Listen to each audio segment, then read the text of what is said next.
welcome back to the show. Well, how do you know if you have a valuable piece of art? And of course, you know, we all look at art in many different ways, but there are people that specialize in this, including my next guest. I'm joined by Rob Cowley. He's the president and senior art specialist at Cowley and Abbott. Welcome. Great to have you back here, Rob. It's been a few years. Yeah, let's talk about your sort of area of expertise. Walk us through. So mainly Canadian fine art. So everything from the 19th century through the Group of Seven and Emily Carr up to the 1970s, 80s, 90s. So Jean-Paul Riopel.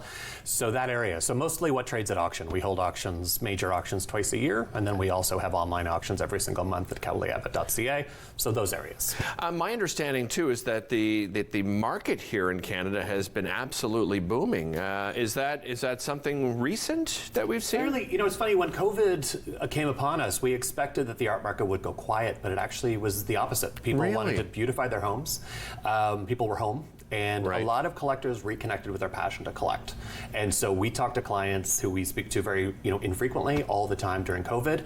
And we've really had the market just continue to be very strong since COVID. We've been handling a significant collection of historical art that set many records. We had a $20 million sale in June, $25 million sale last year. So it's certainly been an active market. We actually have a video that will roll because you'll see some of the art pieces and some of the values with this video as you and I chat. You also have something called the 10 Commandments of Valuing Art. Walk us through those 10 Commandments. Well, some are obvious. I mean, artist, of course. An artwork by a member of the Group of Seven at auction is going to fetch more than a lesser-known artist. Subject matter is really important. Using the Group of Seven as an example, landscape is what they're best known for. Right. And so if you have a landscape by them, it'll usually be worth more than like a portrait would be in most cases. Okay. The size, of course. But you're finding with size, works that are too large, that are oversized, actually the market's a little weaker for those because the homes are becoming smaller, corporations are becoming more open concept, and so in recent years we found that you get to a certain size and value kind of plateaus. And then quality, condition, the history of the artwork as well is very important. The medium, whether it's a work on paper or an oil painting or a print. Of course. Yeah, so those are the main ones that we usually focus upon. So somebody, stumbles upon a piece of art at home, or perhaps, they inherit it. Somebody in the family passes away and they inherit. How do they find out what the value of it is? I mean, you can always start by looking online. Okay. If you can read the artist's name, that's always a great first step. If you find, if you go online and you look up what you have and you see it's the Mona Lisa, then chances are it's a reproduction. Right. But then you can also reach out to experts. I mean, for us at cowleyabbott.ca, you can reach out to us. There's no charge or obligation attached to reaching out to us. We're happy to assist, and we have a lot of tools, obviously, at our disposal to be able to look up artists in the market. But it's an important step to take. We have found many works of art that collectors didn't expect had any value that have sold for tens of thousands of dollars.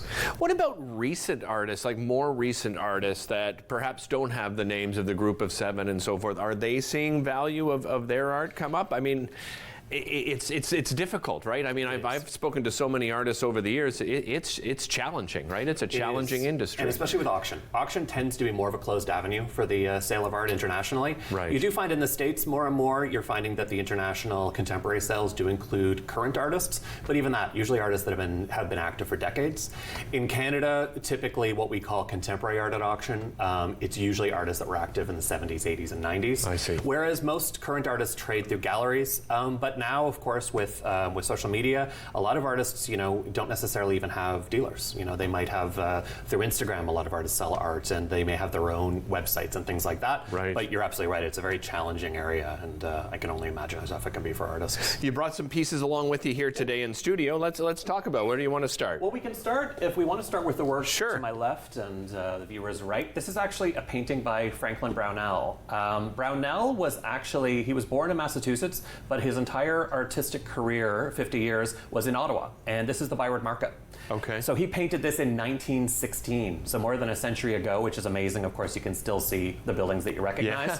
He's internationally known. His artwork is in the National Gallery of Canada as well as galleries across Canada. This painting will be in our December 6th live auction. It has an estimate of $30,000 to $40,000. It could very well exceed that. A good, subject matter, again, coming back to that, this is what he's best known for, what he's most celebrated for, are these scenes of Ottawa. Okay. So yeah, a fantastic painting by him. Let's talk about this one. So this is Jean-Paul Riopelle, perhaps Canada's best-known abstract painter, Quebecois painter. We're actually celebrating Riopelle's 100th the 100th anniversary of his birth. He passed away about 20 years ago. But paintings by Riopelle have sold at auction for over $7 million. Wow! So this is a smaller painting. A smaller painting, the size. It's also a bit later than the 1950s, where a lot of those works, can sell for millions of dollars. So this work could be about $40,000 to $60,000. Also, it'll be in our December 6th. You notice how I haven't come close to any of these, right?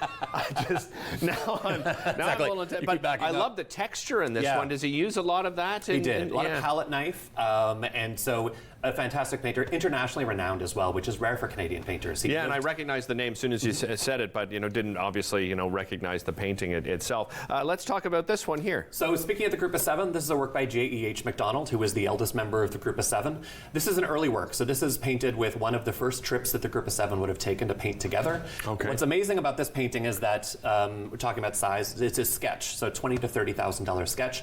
We're also selling the canvas that is 30 by 40 inches. That's almost identical. He created the canvas from the sketch. That painting's $250,000 to $350,000. So they'll be sold together in December as well. But yeah, just a fantastic work by the artist. Let's go back to the market just for a moment. I mean, you said it was booming. Like, what does that market look like now? Where are people purchasing their art? And now, obviously, they're selling it through auction as well, right? Everywhere. I mean, you're finding that there's so many options for collectors now. We encourage collectors to investigate, many avenues to find what they like, and also find people that they trust and they can work with. So that can be auction, that can be through galleries, that can be even, looking at through private sale as well. So there's lots of avenues for collectors in this age. You mentioned auctions online. That must be a real game changer for your industry, I imagine, right? And we were very fortunate, again, because during COVID, of course, the limitations for collectors was they couldn't come into the gallery, they couldn't attend auctions, and so online auctions took off during, and we've been doing them for 15 years before that. So we were very fortunate, but absolutely, you find now that there was a time when only very low-valued works of art would sell online, whereas now we sell works in excess of $100,000. Yeah, I was going to say then they're recognizable pieces too, right? So if it's not like you're online, and because I know a lot of people like to come and see, right, and then sort of you form this relationship with a piece of art. A real pleasure, Rob. Thank you so much for joining us again. You can go to cowleyabbott.ca to find out more information. We'll be right back after this.